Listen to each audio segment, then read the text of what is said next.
ஒரு தாய் தந்தை இணை இனிமேல் நாங்கள் எங்களின் குழந்தைகளுக்கு பாரதத்தில் தயாரிக்கப்பட்ட பொம்மைகளையே வாங்கித் தருவோம், சிறுவயது முதற்கொண்டே தேசபக்தி தொடங்க வேண்டும் என்று சொன்னார்கள்.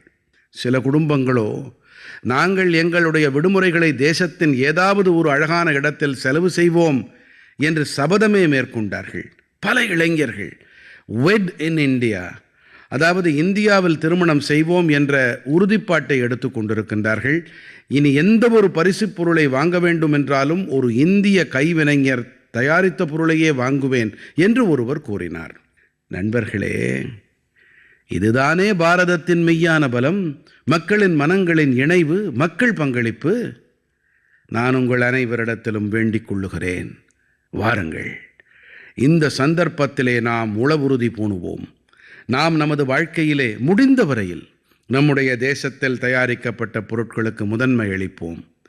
இது பொருளாதார தற்சார்பு தொடர்பான விஷயம் அல்ல, இது தேசத்தின் நிர்மாணத்தில் பங்களிப்பு பற்றிய உணர்வு. நமது ஒரு அடியெடுப்பு பாரதத்தின் முன்னேற்றத்தில் மிகப்பெரிய பங்களிப்பை அளிக்க முடியும்.